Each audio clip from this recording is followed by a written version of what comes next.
जबरदस्त बारिश के चलते जबलपुर के पाटन में ग्रामीणों पर बारिश का कहर जारी, प्रशासन की बदइंतजामी आई सामने। घटना जिला जबलपुर के पाटन विधानसभा की है, जहां मझोली के पास ग्राम पोड़ी कला में तेज बारिश की वजह से 12 परिवारों के घर गिर गए। ग्रामीणों का कहना है कि भारी बारिश के चलते पानी लगभग सभी घरों में भर रहा है। इसका कारण गांव में पानी निकासी का न होना बताया जा रहा है। गांव में नालियां भी नाम मात्र के लिए बनी हैं, जिसके कारण 12 परिवार बेघर हो गए हैं।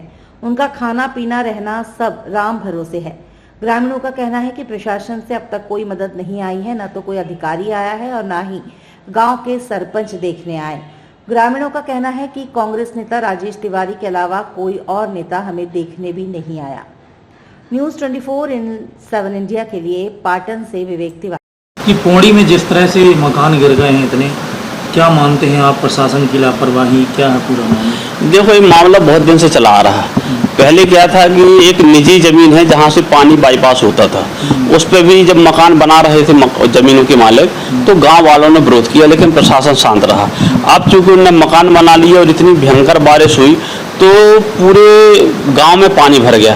तो इसमें पूरी तरीके से प्रशासन और शासन की लापरवाही है कि इतने बड़े गांव में पानी की निकासी की व्यवस्था नहीं थी, और जिस तरफ पानी भरता है वहाँ पूरे कच्चे मकान बने हुए हैं, पूरे के पूरे कच्चे मकान बने हुए हैं। और जैसा कि आप देख के भी आए, और मैं भी कल जिस तरीके से वहाँ गया था, बहुत ही भयावह स्थिति है। लोग बहुत ही निचले दर्जे की ज़िंदगी जीने के लिए मजबूर हैं। भारी बारिश में चूंकि उनके मकान गिर गए हैं, कहीं जाने आने की स्थिति नहीं, खाने पीने बनाने की कोई स्थिति नहीं है। तो पूरे तरीके से, और मकान गिरने के बाद भी न कोई शासन का अधिकारी, न कोई प्रशासन का अधिकारी, कोई वहाँ पर मौजूद नहीं था, न कोई वहाँ गया। क्या चाहते हैं आप? देखो, सबसे पहले तो हम ये चाहते हैं कि जिनके लगभग 15 से 20 मकान तो निश्चित रूप से गिर गए। 15 मकानों का तो मैंने खुद सर्वे किया, दौरा किया, वहाँ जाके मैंने स्थिति देखी, पूरी तरीके से ध्वस्त हो गए हैं। तो गरीब लोग हैं, उनके खाने बनाने तक की स्थिति नहीं है, तो उन्हें तुरंत से तुरंत पुनर्स्थापित किया जाए और फौरी रूप पे उनको राहत दी जाए, जिससे वो अभी तत्काल वहाँ पे अपने जीवन बसर कर सके। और दूसरा, वहाँ पे जिनके मकान गिर गए हैं, तो प्रधानमंत्री आवास योजना के तहत उनके मकान स्वीकृत किए जाएं और उन्हें मकान दिलाए जाएं। और जो पानी रोकने की वहाँ व्यवस्था है, तो व्यवस्था नहीं हो रही है, तो सबसे पहले वहाँ पे बारिश का जो पानी है व्यवस्थित रूप से निकल जाए, नाली बड़ी बनाई जाए और गांव के बाहर तक पानी की निकासी की व्यवस्था की जाए। है कि आपके कारण जो है वो गांव में पानी भर रहा है, क्या तर्क देंगे आप इस बारे में, क्या कहेंगे? मैं ये तर्क देना चाहता हूँ कि ये तो मेरी पर्सनल ज़मीन है, कोई व्यक्तिगत शासकीय ज़मीन तो है नहीं है।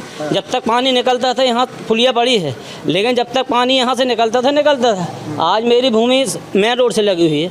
मैं वहाँ दुकानें निकलवा रहा हूँ, तो मैं कोई शासन की ज़मीन में तो निकलवा नहीं। इसके पहले भी पूर्व में 1 साल पहले इन लोगों ने आवेदन दिया था तहसीलदार साहब को, तहसीलदार मैडम भी आई, उनने भी देख के उनने वो किया। और अभी भी कल आए पटवारी जी, पुलिस प्रशासन भी आई, सामने देखते हुए कि गांव में पानी है, तो अभी फिलहाल की बारिश की व्यवस्था बोले कि अभी खोल दीजिए, फिर अपन यहाँ से रोड से PWD से और अपन नाली निर्माण करवाएंगे।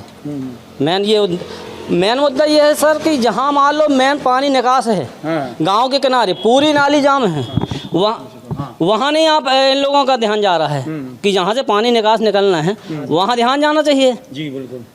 वहाँ मेन मुद्दा तो वहाँ नहीं है।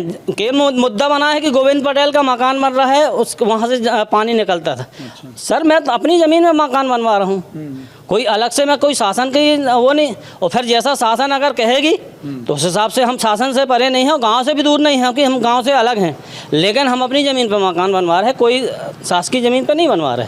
ठीक है। क्या नाम आपका? गोविंद पटेल।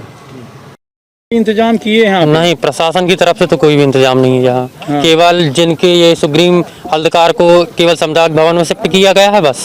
इसके अलावा और भी जिनके 10-12 मकान गिरे, उनको ना कोई CO हो या फिर ये विधायक हो या फिर जो भी ऐसे इलाके के अधिकारी हैं, उनकी तरफ से कोई भी सहायता नहीं हुई है। अब क्या चाहते हैं आप?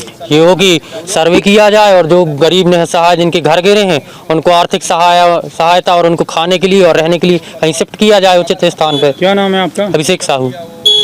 क्या रहा है? कारण ये पुलिया के कारण रहा, ये बंद रही अच्छा, इसलिए। तो इस बारे में किसी को बताया नहीं आप लोगों ने? नहीं पता है, हम लोग इनसे बोले भी घर मालिक से, वो कहना खोलेगी पुलिया। अच्छा, फिर प्रशासन का फोन लगाए हम लोग, प्रशासन आया देखा, फिर बिच्छू आई तो बिच्छू से लगवा के, मजदूरों से लगवा के फिर खुदवाए हम लोग। अच्छा, हाँ, फिर पानी निकला है। तो कितना नुकसान हो गया लगभग? कम से कम 10 लाख, कम से कम। कितने घर गिरे? घर 5-10 घर गिर गए हैं। ये कौन सा गांव है, लगभग कितना नुकसान हुआ भारी बारिश? ग्राम पंचायत पौड़ी कला है, हाँ पाटन विधानसभा जी। जी। तो कितना नुकसान हुआ यहाँ? यहाँ सब मिला के कम से कम 9-10 लाख रुपए का नुकसान हुआ है, किसानों का भी हुआ है। गिर गए हैं? 10 से 12 मकान गिर चुके हैं। क्या जानहानि तो नहीं हुई किसी की? जान हानि नहीं हुई है, माल का नुकसान हुआ है, बहुत सी चीजें टूटी हैं। अब आप क्या चाहते हो? हम चाहते हैं जिनका नुकसान हुआ है उनका सर्वे करके उनका नुकसान दिया जाए। जी। क्या नाम आपका? मेरा भगवान दास साहू। अब रहने के इंतजाम किस तरह के हैं? करे हैं, किसी को वहाँ भेजे हैं, किसी के घर में भेजे हैं, जहाँ जैसी व्यवस्था वैसी किया गया है। जी। एक मिनट, अभी नहीं की बात करने